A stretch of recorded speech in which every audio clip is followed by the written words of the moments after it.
Italy is increasing spending to cope with the largest coronavirus outbreak outside of China. More than $28 billion has been set aside to bolster the economy, 3 times more than the amount initially allocated. It's day 2 of a nationwide lockdown across Italy, where more than 10,000 cases have been confirmed. In the financial hub Milan, streets are largely empty. Famous boutiques and restaurants have closed their doors.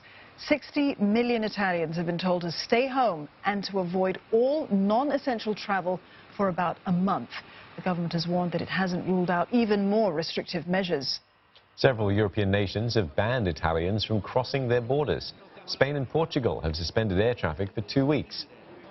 And Slovenia says that it will close its border with Italy, while Austria has ordered a halt to air and rail services. But Germany has condemned such restrictions. Chancellor Angela Merkel says European countries should not isolate each other.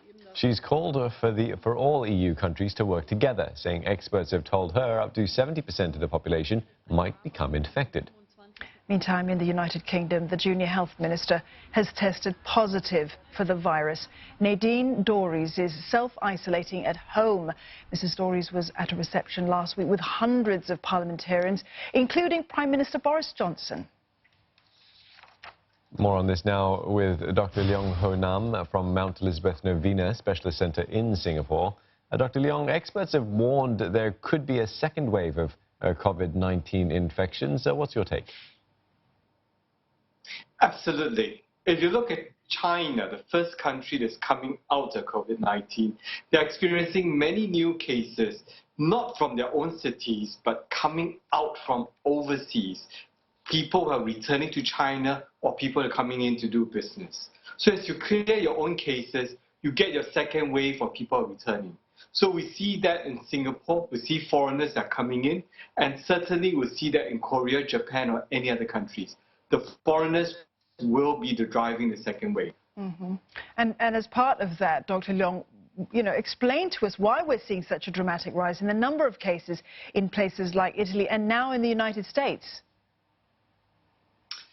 Now, we have to understand a few things. In order for the virus to be effectively controlled, you need to have a determined government with good political will. You need to have a good, ready testing facility, which means the number of tests must be done and ready and quickly control them. And we saw that in China, when the test became available and we saw numbers coming down very quickly. And we saw that in Korea as well. They are doing 10,000 tests a day. They even have a drive-through test for PCR. So when there are more tests that are done, it allows the third layer, which is searching and quarantining. When you search and quarantine, you prevent spread of new cases, and this in turn will control the epidemic curve. And the last and most important factor would actually be people. The people have to be cooperative and listen to the authorities, listen to the doctors, the advisors, to actually stay in the house and not go out.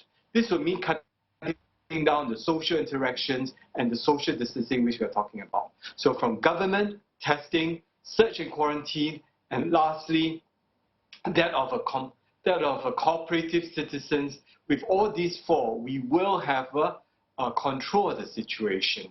In the case of Italy, they were prepared, but they were not ready, which means that they were prepared as in they knew what to do, but they didn't have the test kits that could run into thousands at a day. Number 2, in the case of USA, we're seeing numbers rise. Again, the same problem. We have them prepared but not ready. The test kits were controlled within the federal states, but they were not released to the individual state laboratories. When the control was loosened to the state laboratories, we saw the numbers rising up because they are finally detecting the cases with COVID-19. So mark my words, the number of tests which you do, the efforts which you quarantine the patients, these 2 factors will determine how soon you can control COVID-19. Speaking of controlling the outbreak, is a vaccine the only solution to that, or just by the measures that have been taken in place, will we sort of see it sort of fade away or die out?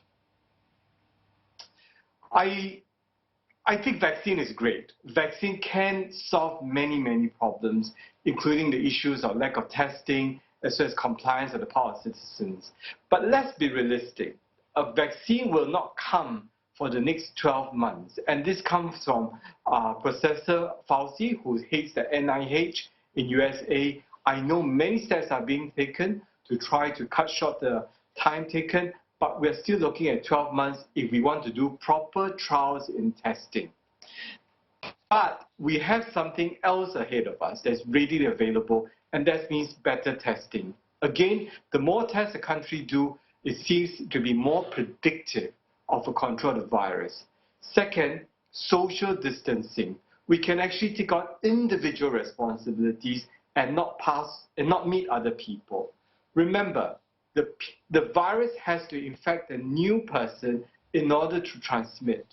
If I have the infection, I don't meet anyone, the virus will stay with me and die within me, and I can't infect to other people. That is rather the better panacea. That is actually the thing we should teach all our citizens and everyone in the world. Prevent your infection to other people, and we can control the virus until the vaccine comes 1 year later. All right, many thanks, Dr. Leong, for sharing your expertise with us. Dr. Leong Ho Nam from the Mount Elizabeth Novena Specialist Centre. We apologize for the breakup in communications there.